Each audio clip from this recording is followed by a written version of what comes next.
Lung cancer is the leading cause of cancer deaths in the United States, with a less than 25% 5-year survival rate, primarily because symptoms don't appear until the disease is at an advanced stage. Even so, many of the symptoms are mistaken for a virus or even smoking effects.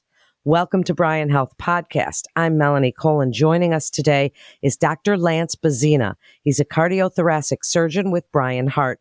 Dr. Bezzina, thank you so much for joining us today. I'd like you to start. I just spoke about the prevalence a little bit, but tell us about the trends that you're seeing in lung cancer today.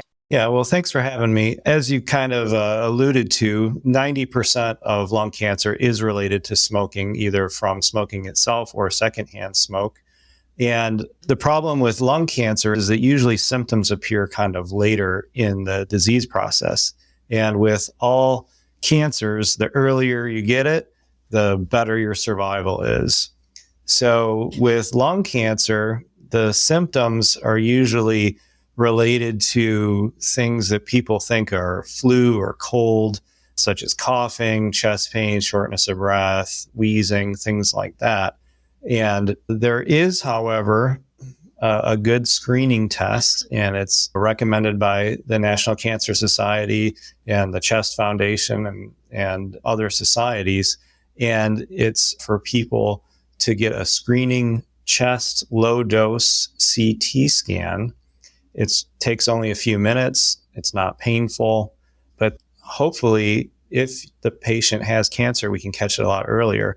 And we have been seeing a lot more cancers that are getting operated on at an earlier stage because of this screening test. So we're pretty pleased with that, but we need to get the word out so we get more people screened. Well, I'd like to just touch on the screening for a minute, and we will get into lung cancer itself, but the screening, the low-dose CT scan, please explain, because it can be confusing. Who are you all and the guidelines set out by the Preventive Task Force saying should get this screening every year? Yeah, so it's anyone that's had a 20-pack year history. So what we do is you multiply years of smoking times the packs per day. So if you smoked 1 pack per day for 20 years, then you've reached the 20-pack year mark. And it's any current smoker with that pack year history or anyone that's quit within 15 years that had a 20-pack year history. And we're really looking for the 50 to 80-year-olds that are in that range. So it seems kind of specific, but when you talk to people that smoke, a lot of people in the 50 to 80-year-old range fall in that 20-pack year history. Actually, most of them have quite a greater pack year history. And those are the people that we really are trying to get that low-dose chest CT scan. Because like we talked about before, since let's say, the 60s and 70s, all the other cancers, their survival rates, 5-year and otherwise, have gotten better because we do colonoscopies for colon cancer. We do mammograms for breast. But for lung, up until just the last few years, there was no real screening test. But now that we have one, we really want to get the word out to get these people the chest CT that is recommended here. Do you recommend that people who smoke or who fit into these categories ask their providers about this low-dose CT scan and that they bring it up at their annual wellness? Because we don't want to wait until their symptoms are showing up, right? This is something you want to start.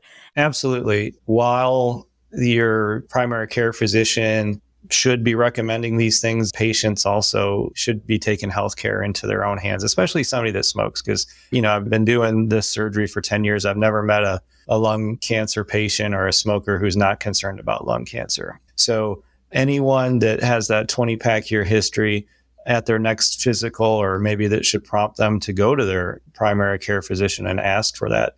So important to raise that awareness on those screenings. Now, doctor, tell us a little bit about treatment. Speak about a tumor board, the multidisciplinary team of board certified specialists, and how you all work together to determine treatment. Exactly. Yeah. So this is something that I think we should be very proud of here at Bryan, because the vast majority of patients that have lung cancer are presented at a tumor board. And what that is all of the specialists that are involved in lung cancer meet every other Wednesday, and we discuss all of the patients. And what we go over is what their stage is and what we can offer from oncology, from the pulmonologists, from ourselves, the surgeons. The pathologists are there, the radiation doctors are there, and also the radiologists. The radiologists and the pathologists kind of guide us as to the stage, and then we kind of discuss what kind of treatment options, because some people, they're very early and they're very amenable to surgery. We've got other patients that maybe they've had surgery in the past, or maybe they're not healthy enough for that. So we have to do radiation and chemotherapy. But we kind of hash that out at those meetings. And then we will present our recommendation to the patient. And you have probably 5, 6 different opinions, but we kind of come to a consensus and present best practice for their care. And I think that the patients benefit quite a bit from that. And we, at the minimum, will come out of the tumor board with a plan for each patient. So when we talk to the patient next, it's not like, oh, well, we're going to do this or do that. Like, no, we've talked about it. Everyone's put their head together, and this is what we recommend. And then it's up to the patients to ultimately decide. But it's a real good thing for the patients. And it also is good for us because we're kind of in our silos. Like, I know a little bit of what the oncologists do and the radiation doctors do, but they will speak very specifically as to how they can help the patient, and vice versa. It's kind of a interchange of ideas there. Well, it's so comprehensive when you have that multidisciplinary approach to cancer, to really any condition. But once surgery is determined as a treatment option, speak about what are some of the options available to you. It's a pretty exciting time, a lot of advancements. There are so many different ways to perform these procedures now. Speak about some of those to the listeners. Sure. Yeah. So once surgery gets determined, then myself and the other 2 surgeons, we have pretty much every possible way of doing the procedure between the 3 of us. We've got open surgery. We've got video assisted, almost similar to how they take out gallbladders nowadays, where we make small incisions and put the camera in the chest. And then we do the procedure through very small incisions. Then we've also just recently started doing robotic lung surgery, which is an advancement of the video assisted.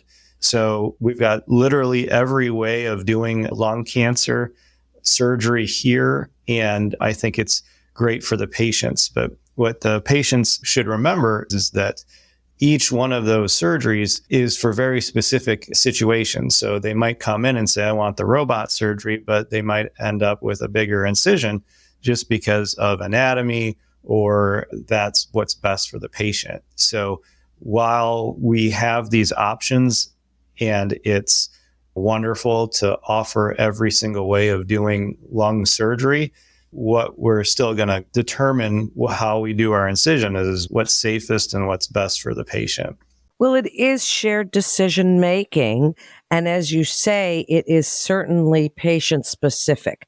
Correct. Now, I'd like you to speak about life after surgery for these patients. What can they expect when you see patients after they have had this kind of treatment? Are they changing their lifestyle? What's it like? Yeah, so I can kind of walk you through it a little bit, just kind of an overview there. So usually what happens is they've met with an oncologist or the pulmonologist. They've met with me. We've discussed them at the tumor board. I present them with the surgery. And if they are amenable to that, we'll pick a surgery date. And then on the day of surgery, they'll meet the anesthesiologist. And if the anesthesiologist can place a epidural, then when those epidurals work good, I have to literally show the patients their incision and their chest tubes to prove I did a surgery, because it just kind of numbs everything up and it works really good. If for some reason the epidural doesn't work, or they can't get it in or whatever, then we'll give them a pain button to hit that'll give them medicine through the IV, and that'll be for a few days. So after the surgery, they'll go to the recovery room, then they go to the surgery floor, and then we'll start letting them, or encouraging them, to be up, walking, moving, doing things. The quicker we get them back do an activity, the quicker they go home, less of a chance having a blood clot, a pneumonia, a stroke, something you could kind of catch at a hospital. So we kind of let them rest the first day. Then the next day, we kind of turn into drill sergeants and get them up and going and kind of a race to get them back to themselves. Now, while they're at the hospital for a few days, hopefully the path report will come back. Now, when the path report comes back, the oncologist will determine if they would need further chemo or radiation or things like that. Now, if they were to need that, I still don't let them do that for about 5 to 6 weeks because I need everything healed up nice and solid from my incision before any further treatments. But then they will see myself in the office after, and they'll see the oncologists also after, whether or not they need chemo. Because if they were to need chemo, then clearly the oncologists will be the ones to kind of direct that care. And if they do not, then the oncologists will need to follow up with these patients to make sure that the cancer doesn't come back or it doesn't come back on the other side. So they'll be getting serial CAT scans at specific intervals through the oncologists. Wow, there's a lot that goes into this, and you're giving us such great information, Dr. Bezzina. As we get ready to wrap up, I'd like you to speak not only about awareness and lifestyle screening, those sorts of things, but how important it is to have a support person with you, to have that support if you are someone that has been diagnosed, because it can be dizzying, confusing, terrifying, all of those things. So give us a great summary of this episode today. Yeah, I would say more ears, the better. It's always great to have someone that's kind of an advocate for you in the exam room when we go over the surgery. But what's, I guess, a next second best thing is if someone was on the phone. Vast majority of my office patients have a family member either videoed in, like by Zoom, or they're just on speakerphone. That would be, I would say, a close second. But even if the patient doesn't have someone to be there in person or on the phone, what's nice about Brian is since I've been here, 100% of the cancer patients that I see have an oncology nurse navigator present with them to listen to everything I say. And then when I leave, after I've presented everything, then they'll go over it with them again and go over and kind of be their advocate. After the surgery, they see them also in the hospital, and then they also connect with them as to making sure that they don't get lost to follow up at the oncologist's office or the pulmonologist's office. So we have wonderful oncology nurse navigators that kind of substitute in as almost a family member for these patients. And it's quite a benefit to the patients to have that. The other thing, if I were to talk about the benefits of being here at Bryan, is that we're about to really launch this new cancer center.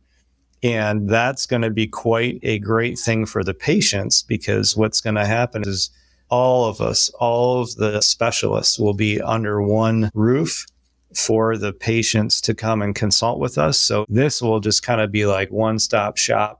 That's excellent, Dr. Bezzina. And I love to hear about those nurse navigators, caring, so helpful. It really is such a support system. And thank you so much for joining us. And be sure, listeners, to talk to your primary care provider to schedule the low-dose CT scan lung cancer screening. It's really, really important. I'd also like to thank our Bryan Foundation partner, Credit Management Services. And to listen to more podcasts from our experts, you can always visit bryanhealth.org/podcasts. And that concludes this episode of Bryan Health Podcast. I'm Melanie Cole. Thanks so much for joining us today.